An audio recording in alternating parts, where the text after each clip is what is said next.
Welcome in to Moving the Chains, brought to you by Founders Federal Credit Union. I'm Kevin Thomas alongside Drell Hendricks. Got a great interview lineup today, a very special guest, the new head coach of the Lamar Silver Foxes, Stephen Burris. Coach, how you doing today? Pretty good. How about yourself? Doing well. We appreciate your time. We really do. This is you guys' first time tuning in. Check us out on Facebook, Twitter, Instagram, YouTube, and more at Movin Chains. Also, our website, movinchains.com, movinchains.com. And our podcast available on Apple, Spotify, Google, and more. Coach Burris was hired in March. He's been the OC at Ridgeview for the past 2 seasons. Prior to that, he coached at Conway, Socastee, and York. So, Coach, first head coaching job. How's the transition been getting in there and taking over at Lamar? Oh man, it's been a whirlwind. But it's what you want. It's everything I could ask for. The community support has been phenomenal, from administration level all the way down to just community members, alumni association, anybody I've come in contact with out there since I've been hired has been nothing but supportive. The kids have been phenomenal in the transition, so I just can't wait to get out there and fully get started. We had a really good spring. The kids, been very receptive to everything we're trying to do as a staff. We're getting some coaches in, and we're ready to hit the ground rolling. The summer they've already gotten out of school, so they're itching to get fully, into it with the summer stuff and 7-on-7 stuff like that. But we're very excited. I'm the third coach they've had in the last 3 years, but you wouldn't be able to tell at Lamar. It's the culture there is what it is, and these kids expect to be playing deep into the playoffs. So that's what we're going to aim for, and that's what we're going to shoot for, and we're working every day to get there. Before we get in too deep with Lamar stuff, want to learn a little bit about you, Coach. You've been at it for about 16 years as an assistant, getting this opportunity. Tell us about your coaching career, how you got started, and what the steps that I've taken to get you to this spot. Man, 16 years, when you say that, it sounds like a long time, but the longer I'm in it, the more I realize I've got a long way to go in terms of experience. I started out Socastee High School with Coach Tim Renfro.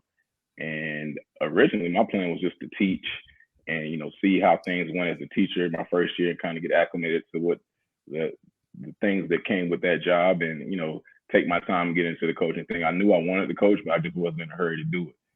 Coach Renfro called me and asked me to come and meet with him. And I don't know if you guys have had the pleasure of meeting Coach Tim Renfro, but if you sit down with him and he asks you to do something, chances are you're going to do it. He is a phenomenal man, and I was very fortunate to be under him. He offered me his varsity receivers position, and okay, I'll jump in. And I kind of went in that head first. And then I spent 4 years with him, and he was the first person to tell me that he thought one day I would be a head coach. And I had never really thought about it to that extent at that point in my career, but I never forgot that. And for someone with his experience and in his position to kind of take me aside and pour into me the way he did during my 4 years, and really since then, like, he has been an integral part of who I am as a man and as a father to this very day. So I am eternally grateful for my time at Socastee High School.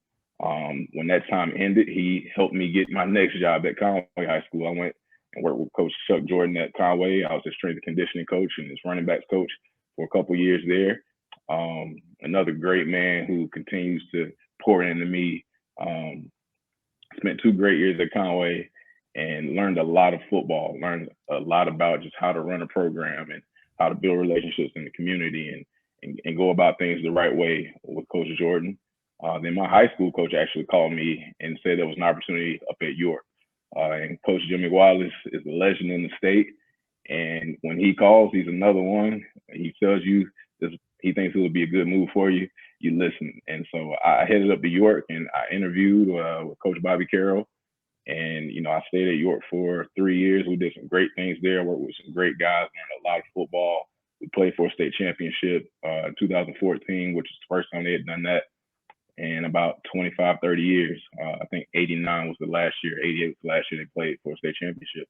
So did some phenomenal things, learned a lot about how to run a program in terms of just the administrative things from Coach Carroll, and worked with some great guys on the offensive side of the ball. Knox Baggett and his brother Grady Baggett were phenomenal in helping me in my progression and learning how to be more of a coach from a scheme standpoint. And then I went up to Connecticut for 4 years and braved the cold. And I worked with a great guy up there named Jason Bakulis, who I still consider a brother to this day. he poured into me, and he kind of let me coach. He was a defensive guy, and he brought me in and gave me the reins to the offense. He said, "Coach, go." And I had no idea what I was doing. So I leaned on those guys that I worked with previously, and we did some great things during my time in Connecticut. And then one of my good friends, I had the chance to go up to the college level in Perry Parks. He got up, former head coach at Ridgeview, and we were talking. And once we felt like Coach Howard was going to get the job at Ridgeview, I got in contact with Coach Howard and, informed him of what my goals and ambitions were. And, we hit it off right off the bat. Like, Derek is a great, great man, someone I would love for my kids to play for. He does things first class at Ridgeview through and through. He works as hard as anybody that I've ever seen on a day-to-day basis. So I learned a lot about just what it takes beyond the X's and O's to be successful on the high school level. And, Ridgeview is a special place with special people. And, they have a staff and a culture that a lot of people envy, and they're going to do some things that are phenomenal. And I was very blessed to be a part of that. And I'm very thankful for Coach Howard as a head coach for allowing me to pursue my dreams and my goals and never once questioning me. He pushed me towards some jobs that I didn't think I was ready for. So that process is one that's not for the weak of heart. You got to be willing to deal with no. And I heard no a few times, and that's okay. Those places just weren't looking for me. So I landed at Lamar, where, Dr. Marlon Thomas is the principal there, and Mr. Carlos Burgess is our athletic director, and they have been over the moon supportive, and I can't ask for a better starting point to enter year 17. So I'm extremely excited to be where I am today, and thankful for everyone that played a role in my life and my career to get me here. Coach, how is that staff shaping up? Obviously, you mentioned you kind of school's out and there at Lamar. You get a little bit longer up here in the Midlands. Do you have everybody in place yet, or is it still a couple guys you're waiting on to get down there to the Silver Foxes with you? So everybody about stayed on staff from the previous staff. Coach Burris left me some great, great coaches. Coach Allen Poole has been there for a very long time. Everybody jokes about him being there. I was able to bring in some guys. Coach Jimmy Woods is going to be in with our defensive line. He is a former head coach. He's got a lot of experience under his belt. He's won a state championship. He's coming up from Cross, where they played for the semifinals last year in 1A. Our defense coordinator is going to be Coach Jason Myers. He's coming up from Cross, where they had a very dominant defense last year. He led them. So I was able to kind of get the two of them in. But everyone else is staying put. Brian Scott's going to be our receivers coach and our defensive backs coach. Hayden Wilkes is a phenomenal offensive line coach. He's going to be a rising star in the state. He's a young coach. Rob Joy, he's coached baseball and football at Lamar. He's a Lamar guy, so he's very informed with the community. And, we're just going to hit the ground rolling. But everybody has been phenomenal, like I said, so far. So we're set with our staff. And it's just a matter now with school ending, some guys being down at Cross and myself being in Columbia. Once we all are out of school and it's officially out for the summer, we'll be able to do some more things that we weren't able to do necessarily in the spring. But, looking forward to it. Coach, you spent the majority of your career on the offensive side of the ball. Will you continue to call plays for Lamar, or will you kind of hand that off to someone else? And what should we expect out of Coach Myers' defense? I will call plays this year. I am open to bringing in someone maybe down the road to maybe groom and do some things that are still fit what I want to do offensively from a philosophical standpoint. But we'll remain aggressive on offense, do some things that we did at Ridgeview and some other places that I've been. But defensively, Coach Myers, we're going to be in a stack 3-3-5. And we're going to put as many athletes on the field as we can get. We won't be as big as some of the teams that have been in the past there, but we have athletes, and we're going to put those kids on the field and let them do what they do best. And that's not confuse them and make things simple so they can go out and play fast and do what they do. And what are some of the philosophies you like to run on offense, schematically, things like that? Yeah, when I first got hired, a guy down in Florence, he interviewed me and he asked me what was my favorite kind of offense, and I just told him one that scores. I have worked in a multitude of different offenses, a variety of different offenses. At Sox, we started out, I was in triple option. And I was a receivers coach in the triple option offense, so that tells you kind of how important my job was. I did a lot of stop blocking drills, but I've taken that philosophy because that's kind of the nuts and bolts of everything that we're doing. You know, we see a lot of guys talk about RPOs and things of that nature, but it all starts with the triple option. So you'll see some of those in what we do, some of those concepts in what we do. It'll just be presented in a different fashion. And, you know, when I was at York, we were in air raid, and, you know, we were throwing the ball all over the field. We probably scoring 45 points a game.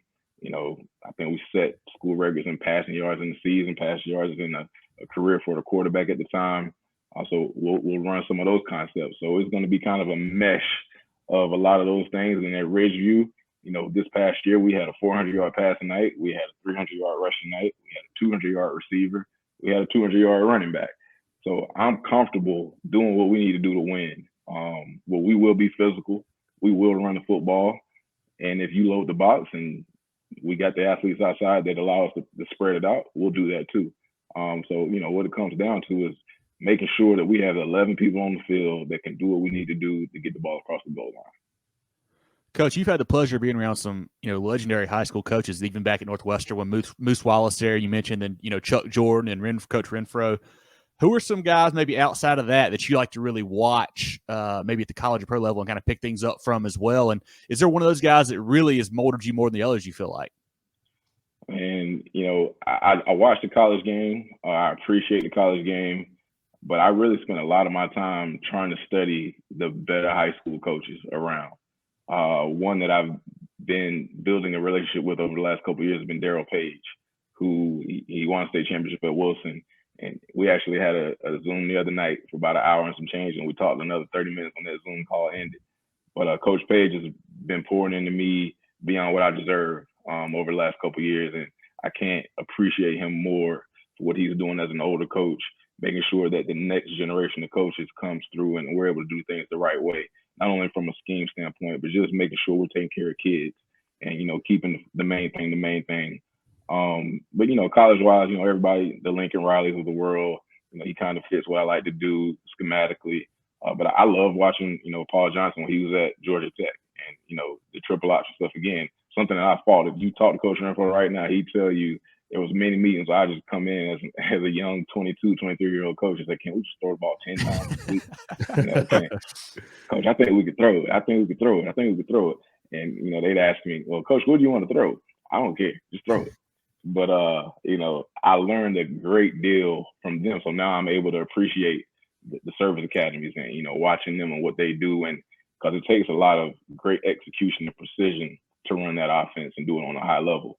And so when you watch what they do, then you kind of translate it to the high school level into things that you see schematically and you make it fit.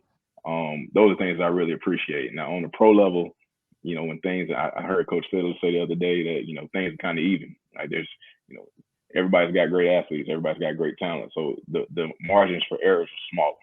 I mean, I had a cousin who played on the NFL level for about 12, 13 years, and I've been able to watch some games with him, and what he sees and how he views the game, it's crazy.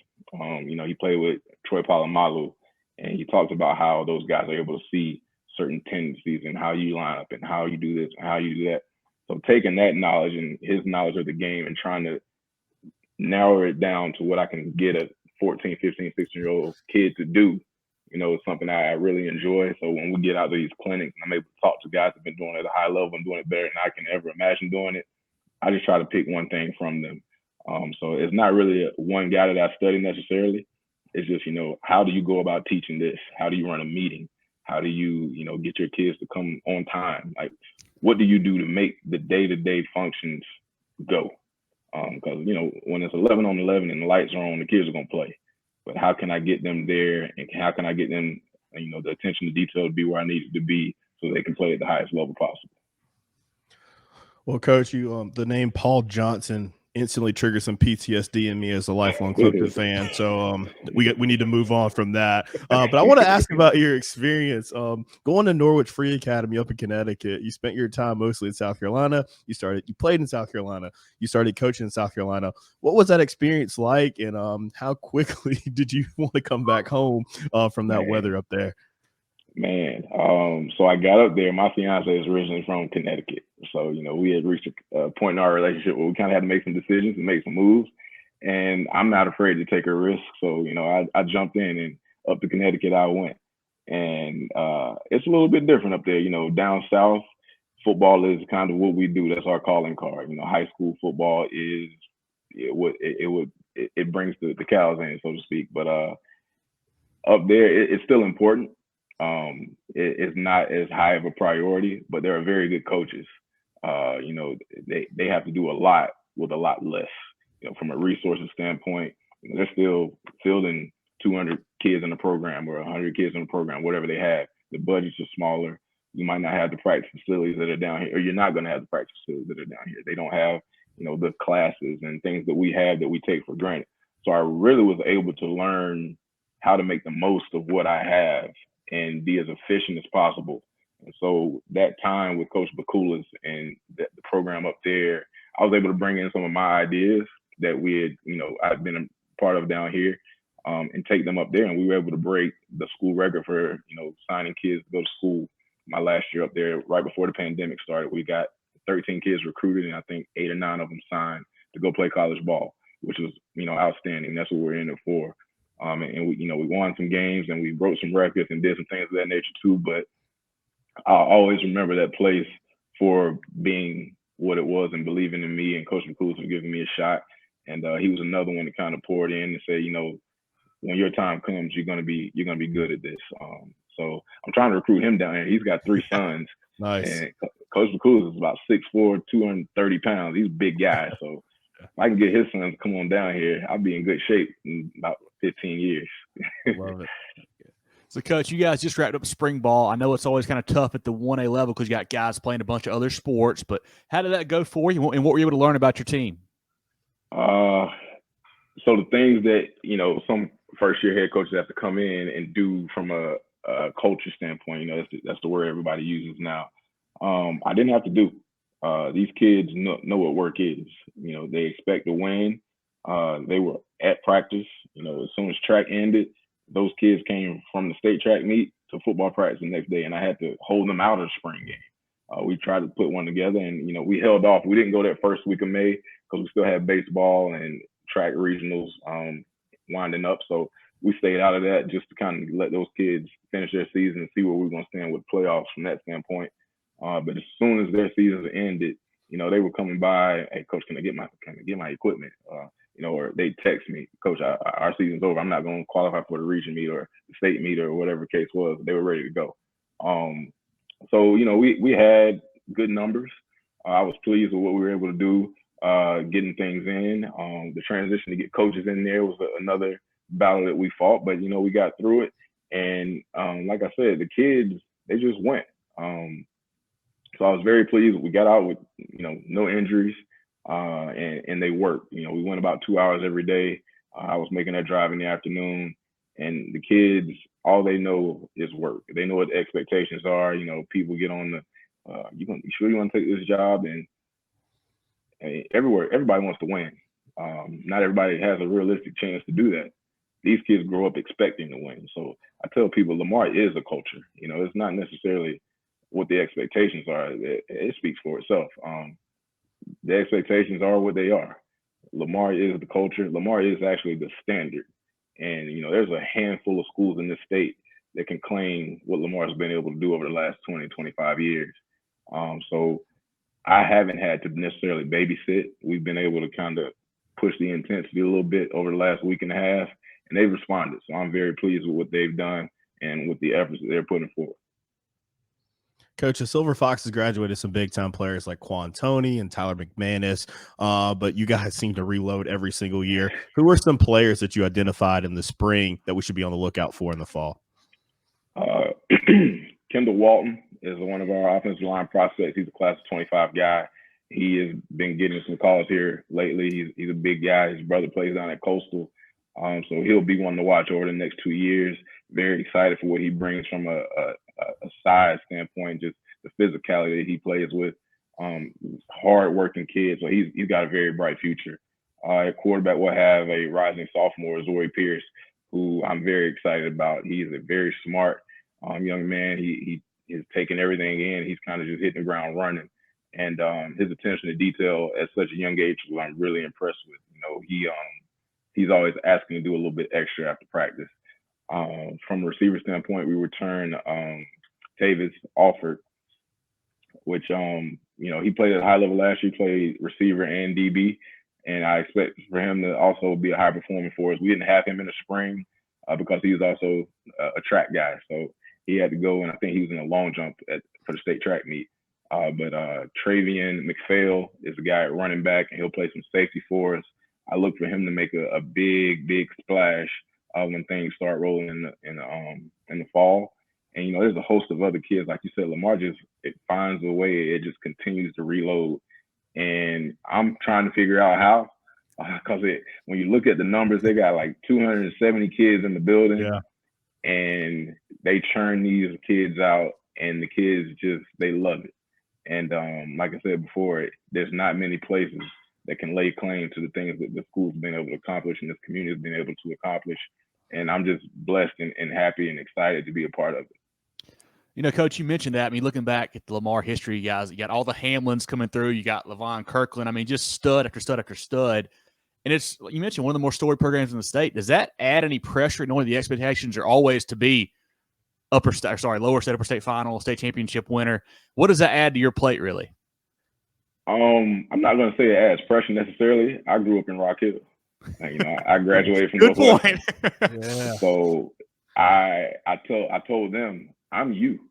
Like, I grew up thinking that it's normal to win a state championship. It's normal to go play in the semifinals. Like, we expect to be playing, we call it the Turkey Bowl back home. We expect to be playing on Black Friday. And you grow up thinking that. And, it was out of the norm to be at home in the first or second round. Like, that was a bad season. And, not everyone has the opportunity to play deep into the playoffs or has the opportunity to expect to be playing deep into the playoffs. And so, like I said before, that those are things I'm not having to teach. It's just work. Like, do the work, whatever it's going to take to get there. And those kids are locked in. They understand what those expectations are. So I don't have to put any more pressure on them than already exists. I asked them today in the weight room, who has a brother, uncle, a cousin, or even a dad at this point that has a ring? And about 70% of them raise their hand. So, it's not something that I have to add on their plate. It's not any pressure necessarily that I feel. I was aware of what it was when I stepped into it. And I told them during my interview, I grew up in a place that's very similar to this. A 10-win season without a deep run in the playoffs is a bad season. And, it is what it is. It's a lot of pressure for some people. But I tell them success is also not meant for everybody. So we have to make sure that we're doing what we need to do on a day-to-day basis to earn the right to be playing deep, like those teams have in the past. And so as long as we do our part, during this time of the year, when the ball is kicked off in August, we'll be ready to go. So, Coach, you're breaking in a new offense. You got new schemes and all that, and a young quarterback. Do you plan on going on any 7-on-7s this summer, or you look to refine that kind of in Lamar, or wait till Jamboree's fall camp? We're going to participate in some 7-on-7s out at Dillon. Coach Roller actually reached out to me after, I accepted the job, and I've known Coach Roller for quite some time, too. He was down at Coastal when I was down there. He's a great guy, so he extended an invite down to Dillon. We're still got some things in the mix, so I'm trying to see if we can get to a college 7-on-7 to compete with some of the bigger schools that'll be around. And then, we're going to do, I think, an FCA 7-on-7. So we've got about 5 or 6 lined up right now. And we're going to go out and compete and do what we need to do and make sure the biggest thing is make sure we're in shape and, make sure the kids are grasping the scheme and playing at a level that we're asking them to play at and just giving us the effort that's going to be required for us to get done what we need to get done. So we'll definitely do that and we'll, dot our I's and cross our T's and try to build some depth, the one-legged level where you got kids playing both ways and making sure that when you do go out there, if somebody goes down, you got to be kind of versatile and you got to be able to think fast and the next kid has to know what's going on. So, that's kind of different for me coming from a bigger school setting where, we go out to practice and I'm practicing offense for 2 hours, 2.5 hours. Now I get the offense for about an hour and then all of them go play defense. But it's been fun to kind of get my teeth into and learn. And like I said, I'm blessed to have a staff around me that understands what the requirements are on the 1A level. And so, I'm enjoying it right now and we're going to have some fun over summer. we're going to do some things outside of the box as well to kind of make sure the kids are having fun as we go through this part of the year. Coach, it's harder and harder to get these kids recruited sometimes these days with the transfer portal and that stuff, all that stuff going on. How important are some of those relationships that you've built over your time with the college recruiters and coaches? Man, it is vital. The portal, I'm not going to say it's killing recruiting. It's definitely making it a little bit more difficult for a high school kid.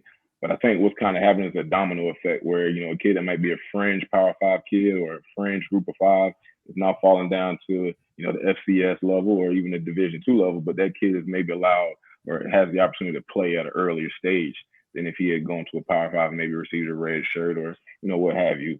But having those relationships and understanding that the guys that do call or that I've met, years ago, trust me when I say, hey, you need to check this kid out. He definitely come and help you out. That's important. It'll continue to be important. But I try not to dwell too much on what we can't control within the portal, and just tell the kids, if you perform in the classroom, number one, you're going to open up some doors. So as long as you take care of the classroom, when you perform on the field, everything else will fall in place the way it's meant to be. So I encourage kids to dream big. Everybody wants to go to the Alabamas, Ohio States of the world, but it's okay to go and get a free education at a Newberry or a Furman or a Wofford as well. Because at the end of the day, if you don't walk across the stage with student loans, you won in my book.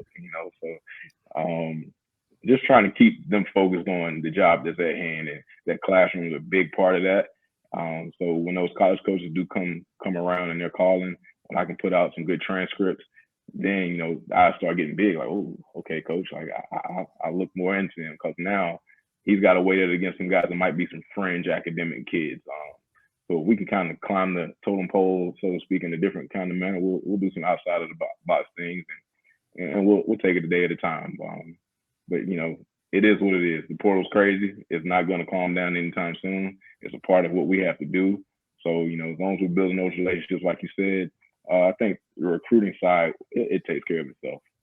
Take your financial game to the next level with Founders Federal Credit Union. Reach your full potential. Relax. Join Founders today. Visit an office near you or relaxjoinfounders.com to apply. Federally insured by NCUA, member qualification required. All right, Coach, you said you've been listening, so we're going to transition to some easier ones. So you should have this one on your radar. I'm a foodie, so I always ask this question. I'm going to cut you some slack because you're not fully in Lamar yet. So I'll let you go back to home. Give me some areas to eat. I need some restaurants in the Columbia area when we go down there for some games. All right. So everybody knows about Rush's. It's kind of the classic. If you come to Columbia, you got to have a burger from Rush's. Okay. We step outside of our comfort zone. Well, I'm not afraid to try some things. We go down a place down on Garner's Ferry called Kairos. They do like Mediterranean Greek food. Pretty good. It's down in that AC Flora, Lower Richland area. Pretty good down there. I'm trying to think what else. There's a barbecue spot up here off of Hardscrabble Road. I think it's called Bubba's Barbecue. And every time I roll by there, he's got the thing smoking. You can't go wrong there. And then my kids at Ridgeview, they kept U.S. Wings and Deli in business. So if you ever just want some wings, you definitely got to go to U.S. Wings and Deli. But there's a restaurant in Lamar. So you guys come to a game downtown Lamar, Tina's Cafe. She makes very, very good wings. I think our kids probably keep her in business at Lamar. They get any time in between that bell and practice, they're gonna all go down to Tina's and get some wings. So you guys come on down and head to Tina's and come on up to a game. I'll put it on the list. No doubt about it, Coach. So we mentioned, you played at Northwestern, you've coached in the Grand Strand area, the Midlands area. Maybe what's maybe one of the coolest or a couple of the coolest venues or atmospheres you've got to play in your time here in the state, or coach in as well, I guess. Wow. So as a player, my junior year, we were in the old Region 2 4A. So, it was Gaffney, Burns, Spartanburg, that gauntlet, Dorman, the old Dorman before they built the new Taj Mahal they have out there now. So I actually played in the old reservation, and that place is everything that they said it is. I grew up going to games there, so I couldn't wait to actually take the field out there. And it is everything and more. It's sat down in kind of that little hole in the fog or the smoke or whatever would kind of just sit on the field that was behind the stadium. And they had the totem pole up on the hill out there, and man, everything that Gaffney football is, that place had it, and it was rocking and rolling. I think one of the coolest atmospheres I've been a part of. I was at Conway at Doug Shaw. We played Myrtle Beach. You know, that Victory Bell game. That's a very, very big rivalry there. That was a lot of fun to go and be a part of. And actually, I enjoyed. We played Greenwood for the Upstate Championship when I was at York, down at Pinky Bab Stadium. So playing there was very cool. They had the new press box down there, and just another historic venue with a great storied program. So to go around the state, like I said, I've been around a few areas now as I've been into it, but it's some great venues around here. Actually going up and coaching at Spartanburg last year in the playoffs at Ridgeview was very cool. That state-of-the-art facility is something to behold. So if you guys haven't been up there, you definitely got to go check out a game at the new Spartanburg. But yeah, I've been lucky, man. Burns back in the day, when I was coming through Nixon Field and they put the Jumbotron out there, it was always a big deal. So, they still got it going up there with Coach Shaw, and I'm sure those guys, that region is what it is. It's a gauntlet. It hadn't changed in years. So, any game up there is always a good one. In the Columbia area, you got, Ridgeview does a very good job with the atmosphere and the game day atmosphere. So, you really can't go wrong across the state. If you stop in, there's a big game on tap. You won't be disappointed, in my experience. So, Coach, to wrap this thing up, what are some of your goals for the 2023 season for this version of the Silver Foxes? Man, everybody says win championships, and that's one thing that just kind of goes unsaid in my book. So, I don't know if you guys ever been down to Paris Island, but if you go down to Paris Island, I was able to get down there for a teacher's workshop a few years ago, and there's a sign. It used to be on a water tower, and it just says simply, "We make Marines." So for Lamar, and this will be from now until, hopefully I don't get ran off out of there, but we're just going to make men. And that's the goal. That's the program goal. There'll be a goal every year. We make men. We build men. And that's going to be in the classroom, off the field, in the community, fathers, husbands, you name it. When a kid comes out of our program, you're going to know that he is a quality young man. And that's probably the biggest thing that I've heard from veteran coaches, talking to Coach Wallace on my way down there for my press conference. He told me one thing, and that was simply take care of the kids. And, pouring everything that we have into them on a day-to-day basis and making sure they understand that football is just a tool. That ball's going to go flat one day, and we're going to make sure that we do everything in our power to make sure that you are set when your time with this game is done. So that is the goal, and that'll always be my goal. And if we're doing things the right way, those championships will come when it's time for them to come. And the kids are starting to understand that, and they, we don't have to talk about championships. We talk about the process. And, that Coach Proctor over at Ridgeview on the track team, they say trust the process. So we're fully invested in that process of making men and, understanding what it takes to become a man and the championship habits that championship men have. And, eventually we'll get to the end of that road, and hopefully, you can do an interview with me in December or January next year, and we got something to celebrate. We look forward to it, Coach. No doubt about it. This has been great. Definitely want everyone to go check out Coach Burris and Silver Foxes on Twitter and Facebook, et cetera. They do a great job posting highlights and schedules and player updates. Definitely follow them on there. Like I mentioned, check us out on Facebook, Twitter, Instagram, YouTube, et cetera, at Movin Chains, movinchains.com, our website there, and our podcast on Apple, Spotify, Google, and more. Movin The Chains, brought to you by Founders Federal Credit Union. Drill, anything else for Coach? We'll let him go tonight. First, congratulations, Coach. You definitely worked hard for this opportunity, and it definitely appears that the Lamar Silver Fox, administrators got the correct man for the job here.